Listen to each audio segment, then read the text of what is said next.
Assalamualaikum warahmatullahi wabarakatuh. Selamat siang, sekalian. Saya dalam Chandra ini, dan hari ini kita akan membahas topik yang sangat penting di era digital ini, mengenai perlindungan data pribadi karena akhir-akhir ini sudah marak kasus serupa. Dalam dunia yang semakin terhubung secara digital, data pribadi kita menjadi aset yang sangat berharga, namun juga rentan terhadap berbagai ancaman. Banyak sekali pelanggaran data pribadi yang terjadi di Indonesia, dari data pribadi yang sifatnya masih umum sampai kepada data pribadi yang sangat vital, seperti data kependudukan yang biasa dipakai untuk validasi transaksi keuangan. Pelanggaran terhadap perlindungan data pribadi di Indonesia sebenarnya terjadi bukan hanya pada masa perkembangan teknologi informasi. Pelanggaran yang cukup berat juga terjadi sebelum masa perkembangan teknologi informasi, seperti agen asuransi yang memperjualbelikan data pribadi nasabahnya pada agen yang lainnya. Begitu pula agen penjual kartu kredit atau agen penjual lainnya. Sehingga ketika seseorang perlu sesekali mendaftarkan untuk mendapatkan kartu kredit, bisa beberapa bulan kemudian ada awal untuk mendapatkan kartu kredit lainnya. Padahal bersangkutan tidak pernah mengajukan kembali permohonan kartu kredit dari pembayar. Seperti kasus Yosi dan Bernard ini, saat itu Bernard mendapatkan spam telepon dari sebuah agen asuransi. Padahal Bernard mengaku bahwa ia tidak pernah membagikan nomor ponselnya PKL untuk check-in di Blue Doors. Hal ini membuat Yoli curiga dan menyarankan agar Bernard menuntut Blue Doors karena kemungkinan menjual nomornya ke perusahaan asuransi tersebut. Bernard yang selalu mengisi pulsa melalui m-banking dan tidak pernah membagikan nomornya ke bank atau counter pulsa, mulai merasa khawatir dengan implikasi dari situasi ini. Sebagai pakar hukum, kasus Bernard dan Yoli ini menarik untuk kita bahas dari sudut pandang hukum dan privasi data. Nah, dalam diskusi ini saya ingin mendengar beberapa pendapat dari saudara-saudara sekalian mengenai kasus tersebut. Kepada saudari sini sebagai bagian dari penasihat hukum, saya persilakan untuk memberikan pendapat. Terima kasih kepada moderator. Saya Kristina sebagai penasihat hukum memberikan sedikit pendapat. Meskipun tuduhan Jordi bahwa Doors menjual nomor ponsel ke perusahaan asuransi terdengar masuk akal, kita perlu berhati-hati dalam menarik kesimpulan sebelum ada bukti konkret. Kasus ini mengundang kita untuk menganalisis berbagai aspek yang mungkin berkontribusi terhadap situasi ini.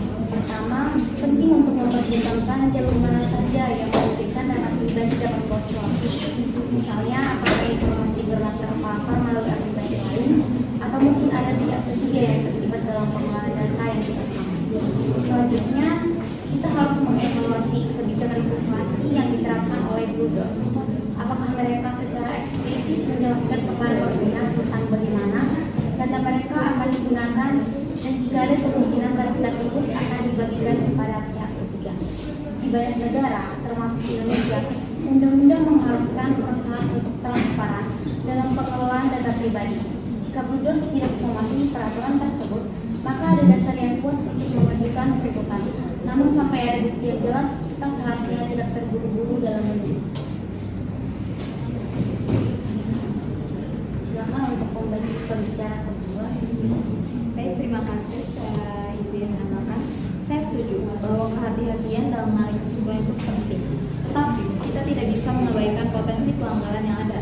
Undang-Undang Perlindungan Data Pribadi di Indonesia jelas mengharuskan setiap entitas yang mengumpulkan dan menggunakan data pribadi untuk mendapatkan izin eksplisit dari individu. Dalam konteks ini, jika terbukti bahwa Blue Doors telah menggunakan atau membagikan data Bernard tanpa persetujuannya, mereka dapat menghadapi konsekuensi hukum yang serius.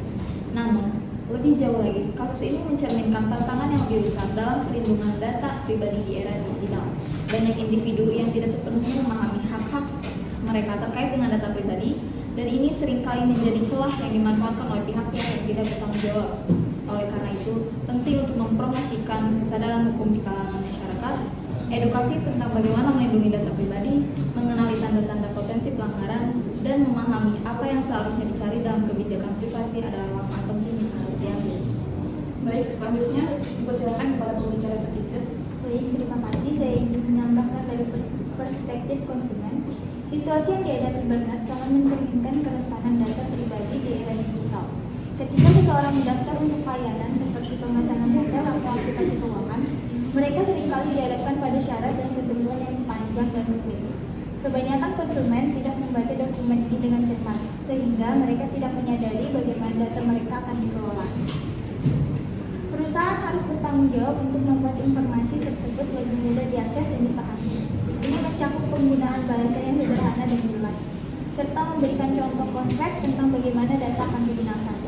Dengan pendekatan yang lebih transparan, konsumen akan lebih memahami resiko yang mereka hadapi dan dapat mengambil langkah-langkah untuk melindungi data pribadi mereka. Selain itu, kita juga harus membahas mengenai teknologi yang dapat digunakan untuk melindungi data pribadi.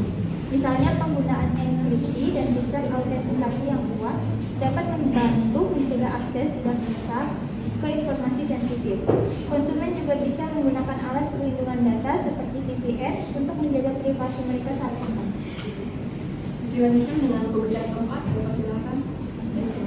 Saya dari pembicara keempat mengenai sudut pandang teknologi. Kasus ini itu menunjukkan perlunya infrastruktur keamanan data yang lebih baik. Banyak juga perusahaan belum memiliki sistem yang memadai yang meningkatkan resiko pelanggaran data.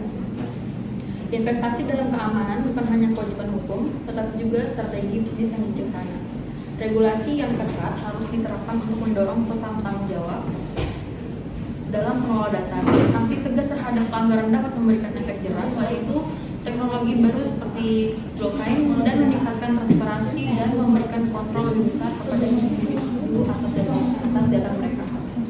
Baiklah, untuk kesimpulan dari pembicara-pembicara kita ini, kita dapat menyimpulkan bahwa perlindungan data pribadi adalah isu yang kompleks dan memerlukan perhatian dari semua pihak, baik individu, perusahaan, maupun regulator. Kasus Bernard dan Jordi menyoroti pentingnya kehati-hatian dalam pengelolaan data pribadi dan perlunya langkah-langkah untuk mendorong kesadaran di kalangan masyarakat. Pendekatan holistik yang mencakup kesadaran hukum, keamanan teknologi, dan tanggung jawab etis perusahaan adalah kunci untuk menciptakan lingkungan digital yang aman dan dapat dipercaya.